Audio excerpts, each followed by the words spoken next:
നമസ്കാരം. തൊടിയിലെ ചെടി എന്ന പരിപാടിയിലേക്ക് ഏവർക്കും സ്വാഗതം. ഇന്ന് പരിചയപ്പെടുത്തുന്നത് നമുക്ക് ഏവർക്കും സുപരിചിതമായിട്ടുള്ള അമരക്കായയാണ്. ഒരു വള്ളിച്ചെടിയായി ഇത് വളരെ പോഷക സമൃദ്ധമായ ഒന്നാണ്. ഫെബേസിയ കുടുംബാംഗത്തിൽപ്പെടുന്ന ഇതിൻ്റെ ശാസ്ത്രീയ നാമം ഡോളിക്കോസ് ലാബ് എന്നാണ്. സമുദ്രനിരപ്പിൽ നിന്നും 1800 മീറ്റർ വരെ ഉയരമുള്ള പ്രദേശങ്ങളിലാണ് സാധാരണയായി അമര കൃഷി ചെയ്തു വരാറുള്ളത്. ഇതിൻ്റെ ഇലകൾ ശ്രദ്ധിച്ചാൽ മനസ്സിലാവും പയറ് ചെടിയോട് സാമ്യമാണ് ഇതിൻ്റെ ഇലകൾക്കുള്ളത്. അത് 3 പത്രങ്ങൾ വീതം കാണാറുണ്ട്. അതുപോലെ തന്നെ ഇതിൻ്റെ ഇലയുടെ പത്രകക്ഷത്തിലാണ് ഇതിൻ്റെ പൂങ്കുലകൾ കാണാൻ പറ്റുന്നത്. അത് വെളുപ്പ് നിറമോ പാടലവർണ്ണത്തിലോ കാണാൻ സാധിക്കും.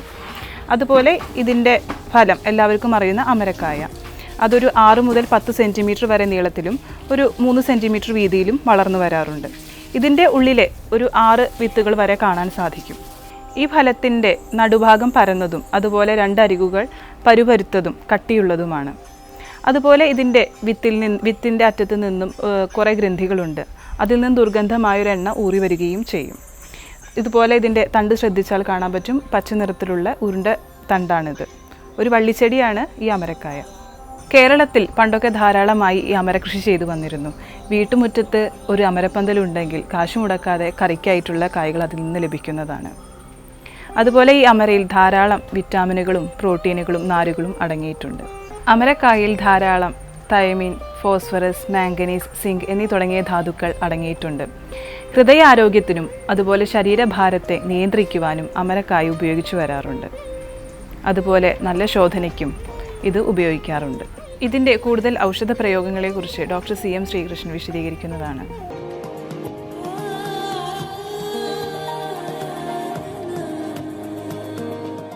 ഈ അമരക്കായ നല്ലൊരു പോഷകസമൃദ്ധമായൊരു ചെടിയാണ്.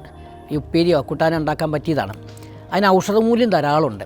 ഒന്ന് പ്രധാനപ്പെട്ടത് ഇത് ഈ പ്രമേഹക്കാർക്കും കൊളസ്ട്രോൾ ഉള്ള ആൾക്കാർക്കും കഴിക്കാൻ പറ്റിയൊരു വസ്തുവാണ്. ഈ അമരക്കായ അങ്ങനെ അത് കൊണ്ടാട്ടാക്കിയിട്ട് ഉണക്കിപ്പൊടിക്കാം. അത് ഉണക്കിപ്പൊടിച്ചിട്ട് അത് ഈ തേനിൽ ചാലിച്ചിട്ട് കഴിച്ച് കഴിഞ്ഞാൽ ഈ കൊളസ്ട്രോൾ പ്രത്യേകിച്ച് LDL വളരെയധികം കുറയും. അതുപോലെ തന്നെ പ്രമേഹ രോഗി ഇതിൻ്റെ ഈ സമൂലം അപ്പോൾ അമരക്ക കംപ്ലീറ്റ് അങ്ങ് ഉണക്കിപ്പൊടിച്ച് ദിവസേന ചൂടുവെള്ളത്തിൽ കലക്കി കഴിച്ച് കഴിഞ്ഞാൽ ഈ പ്രമേഹം കുറയും. അതുപോലെ തന്നെ ഇതിൻ്റെ ഈ വിത്തുണ്ട്, അമരയുടെ ആ വിത്ത് ചതച്ചിട്ടോ അല്ലെങ്കിൽ വേവിച്ചിട്ടോ എന്തെങ്കിലും അല്ലെങ്കിൽ ഉണക്കിപ്പൊടിച്ചിട്ടോ ദിവസേന 1 ടീസ്പൂൺ കഴിച്ചാൽ ഈ ശരീരത്തിനുണ്ടാകുന്ന ക്ഷീണം മാറും. ഭയങ്കര ന്യൂട്രീഷനാണ്, പ്രോട്ടീൻ ധാരാളതാണ്. അതുപോലെ തന്നെ ഈ കിഡ്നി ഡിസീസിന്, സ്ത്രീകൾക്കുണ്ടാകുന്ന ആർത്തസംബന്ധമായ ആർത്തവത്തിനെ തുടർന്നുണ്ടാകുന്ന പല അസുഖങ്ങൾക്കും ഇതിൻ്റെ ഈ കുരു, അതായത് അമരക്കായുടെ ഉള്ളിലുണ്ടാകുന്ന കുരു അരച്ചിട്ടോ അല്ലെങ്കിൽ വേവിച്ചിട്ടോ കഴിച്ച് കഴിഞ്ഞാൽ വളരെ നല്ലതാണ്.